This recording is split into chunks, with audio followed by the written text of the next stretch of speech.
আসসালামু আলাইকুম। সাব্বির সলভ একাডেমির পক্ষ থেকে তোমাদের সকলকে স্বাগতম। তো ভাই আজকে আমি তোমাদের মাঝে নিয়ে আসছি অষ্টম শ্রেণীর গণিত বইয়ের অর্থাৎ ভাই দ্বিতীয় অধ্যায় 2.1 এর মুনাফা চ্যাপ্টারটি। দেখো ভাইয়া মুনাফা চ্যাপ্টারের আমরা আজকে 13 পৃষ্ঠায় দেখো উদাহরণ 2 সলভ করি। দেখো উদাহরণ 2 আছে কি একটি ছাগল 8% ক্ষতিতে বিক্রয় করা হলো। মানে ভাইয়া কি একটা ছাগল কত টাকা মানে 8% ক্ষতিতে বিক্রয় করা হলো। ছাগলটি আরো 800 টাকা বেশি মূল্যে বিক্রয় করলে 8% লাভ হতো। ছাগলটির ক্রয় মূল্য নির্ণয় করো। তাইলে ভাই একটা ছাগল যদি মানে 8% ক্ষতিতে বিক্রয় করা হলো, এখন ওই ছাগলটাই আরো 800 টাকা মানে 800 টাকায় যদি বেশি বিক্রয় করতো, তাইলে আবার 8% কি হতো, লাভ হতো। তাহলে ছাগলটি ক্রয় মূল্য কত? এখন ভাই দেখো এখানে ক্রয় মূল্যটা দেওয়া নাই, কিন্তু ক্ষতিটা দেওয়া আছে 8%। তাহলে আমরা এখানে দেখো ধরি, লিখতে পারি যে ধরি ধরি ছাগলটির ক্রয় মূল্য ইকুয়াল 100 টাকা। এটা আমরা ধরি যে ছাগলটির ক্রয় মূল্য কত টাকা ভাইয়া? 100 টাকা।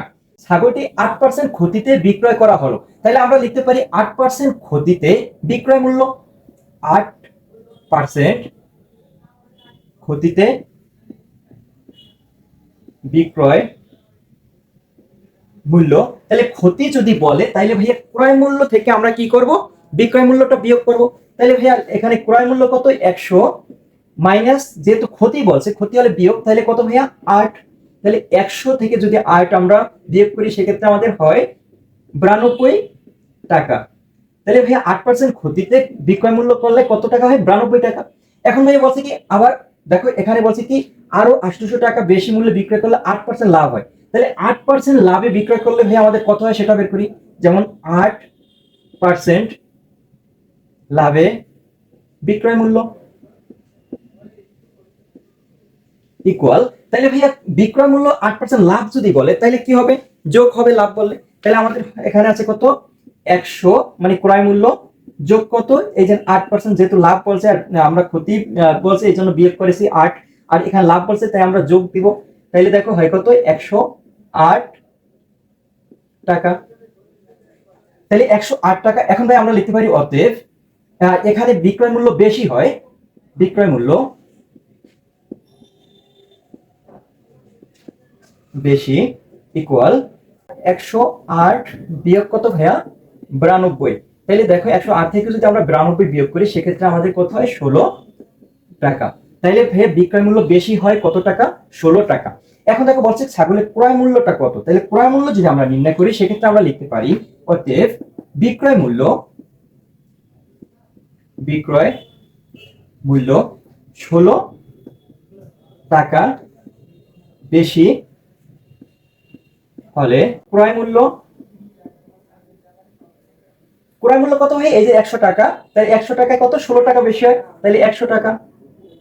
100 টাকা। অতএব বিক্রয় মূল্য 1 টাকা বেশি হলে ক্রয় মূল্য ইকুয়াল, তাহলে কত ভাইয়া? 100 ভাগ কত? 16 টাকা। এখন ভাই বলছে কি যে এখানে ছাগলটির আরো কত 800 টাকা বেশি মূল্যে বিক্রয় করলে, তাহলে বিক্রয় মূল্য 800 টাকা বেশি হলে ক্রয় মূল্য, তাহলে একেবারে বিক্রয় মূল্য অতএব 800 টাকা বেশি হলে ক্রয় মূল্য ইকুয়াল, তাহলে কত ভাইয়া? এই 100 গুণ কত? 800 আর 16। এখন ভাই কাটাকাটি করো, দেখো 16 দিয়ে যদি 800 কাটি তাইলে হয় 50 বার, আর 50 দিয়ে উপরে 100 গুণ করো তাহলে আমাদের হয় 5000 টাকা। তাহলে ভাই আমাদের চেয়েছি কি এখানে ছাগলটির ক্রয় মূল্য। তাহলে আমরা লিখতে পারি অতএব ক্রয় মূল্য ক্রয় মূল্য 5000 টাকা। এটা ভাই আমাদের কাঙ্ক্ষিত অ্যান্সার। দেখো ভাইয়া খুব ইজিলি আমরা গণিতটা করেছি। আরেকবার রিপিট করি, দেখো একটি ছাগল 8% ক্ষতিতে বিক্রয় করা হলো। তাহলে আমরা ছাগলের ক্রয় মূল্য জানি না, 8% ক্ষতিতে বিক্রয় করা হলো। ছাগলটি আরো 800 টাকা যদি বেশি বিক্রি করা হয় তাহলে কত? 8% আবার লাভ হতো। তাহলে ছাগলটির ক্রয় মূল্য কত? তাহলে আমরা ছাগলের ক্রয় মূল্য ধরেছি 100 টাকা ধরেছি, তারপর 8% ক্ষতিতে বিক্রয় মূল্য, যখন ক্ষতি বলবে তাহলে এই ক্রয় মূল্য থেকে আমরা ক্ষতিটা বিয়োগ করেছি, এখানে 92 পেয়েছি। তারপরে 8% লাভে যদি আবার বলে বিক্রয় মূল্য, তখন ভাই এই যে ক্রয় মূল্যের সাথে আমরা কি করেছি, যে বিক্রয় মূল্য ওটা আমরা কি করেছি? যোগ করেছি, যেহেতু লাভ বলেছে। তাহলে আমাদের হয় কত? 108 টাকা। এখন দেখো বিক্রয় মূল্য বেশি হয়, তাহলে বিক্রয় মূল্য বেশি হয় কি, এই দুইটা যদি বিয়োগ করি মানে বড় সংখ্যা থেকে ছোট সংখ্যা বিয়োগ করেছে তাহলে 16 টাকা বেশি হয়। এখন দেখো বিক্রয় মূল্য 16 টাকা বেশি হলে ক্রয় মূল্য 100 টাকা, এই জন্য 100 টাকা ধরেছি। আবার বিক্রয় মূল্য 1 টাকা হলে তাহলে ক্রয় মূল্য 100 ভাগ 16। এখন তো এখানে বলছে কি 800 টাকা মানে বেশি হলে, তাহলে বিক্রয় মূল্য 800 টাকা বেশি হলে তাহলে ক্রয় মূল্য কত ভাইয়া, এই যে ইকুয়াল করলে আমাদের 5000 টাকা অ্যান্সার আসে। তো আশা করি ভাইয়া বুঝতে পেরেছো। তারপরে যদি বুঝতে অসুবিধা হয় অবশ্যই আমাকে কমেন্ট করবে, আরো ক্লিয়ার ভাবে বুঝিয়ে দেবো।